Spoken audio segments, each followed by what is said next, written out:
जो भी इच्छा करे, हिंदू मुसलमान सिख ईसाई, वो महात्माओं के पास जाकर के इस दौलत को ले आए, इस संपत्ति को ले ले।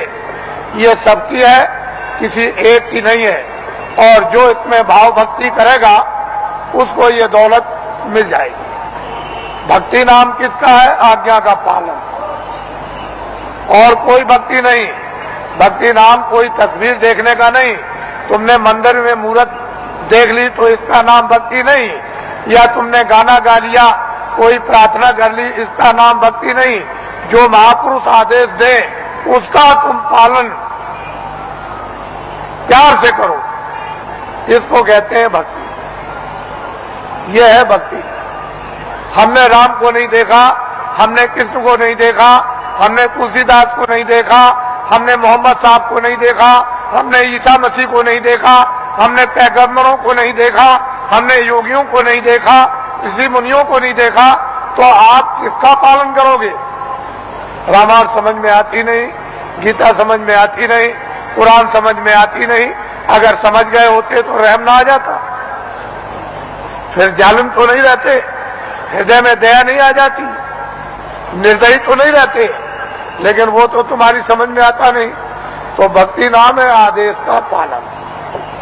जो आदेश का पालन कर लेगा वो तो महात्मा बड़े दूर के देखने वाले होते हैं। वो धीरे धीरे धीरे धीरे धीरे धीरे चारों तरफ से जाल डालकर और ऐसा तुमको फंसा लेंगे।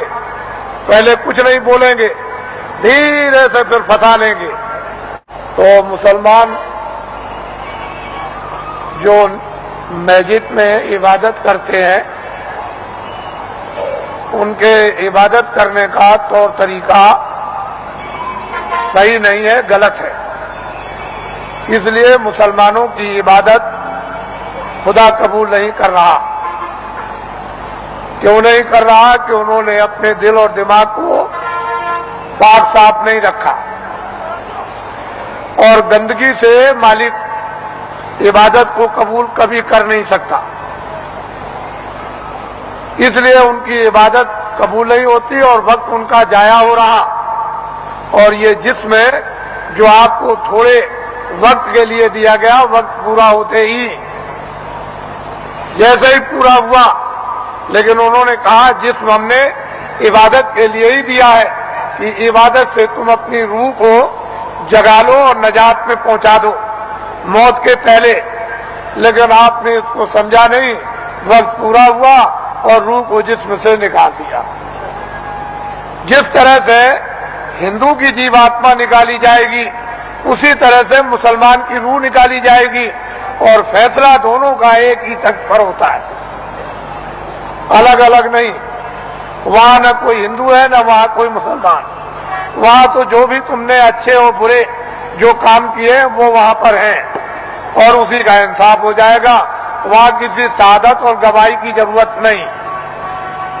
ये सब कुछ है, महात्माओं को, महान आत्माओं को ये सब दिखाई देता है। इससे मालूम होता है कि वो कौन है हिसाब करने वाला और किस तरह से हिसाब करता है, और किन लोगों को फिर मनुष्य शरीर नहीं मिलता और कब तक नहीं मिलता है, ये महापुरुषों को सब मालूम। अब आप लोगों से हमारी ये विनय और प्रार्थना है कि अब आप लोग अपना उम्र का जो थोड़ा बहुत बचा हुआ हिस्सा है, कुछ तो आप खेती दुकान दफ्तर में लगा दो, कुछ बच्चों की सेवा में लगा दो, कुछ मान सम्मान में लगा दो, कुछ सोने में। थोड़ा सा समय बचाओ इसी मनुष्य मंदिर में, जिस्मानी मस्जिद में, तो सच्चे खुदा की रूह से इबादत हो जाए और सच्चे भगवान का जीवात्मा से भजन हो जाए। तो ये जीवात्मा उस नूर को, यानी वो रूह नूर को वो पाले, यानी जीवात्मा उस प्रकाश को प्राप्त कर ले जो इसकी जान है, जिसके बगैर ये बेखबर और अकेली बियाबान अंधकार जंगल में ये मारी मारी फिरती है, उसका कोई सहारा देखभाल करने वाला नहीं। इतना काम तुम करोगे बचा हुआ थोड़ा समय, बाकी जो जो आदेश आपको मिलता जाए 23 घंटे के अंदर 1 घंटा तो आप रिजर्व कर लो कि 10 मिनट सुबह, 10 मिनट शाम को, 10 मिनट दोपहर में, 10 मिनट दोपहर बाद और 10 मिनट अर्ध रात बाद, इस तरह से 1 घंटा तो रिजर्व कर लो।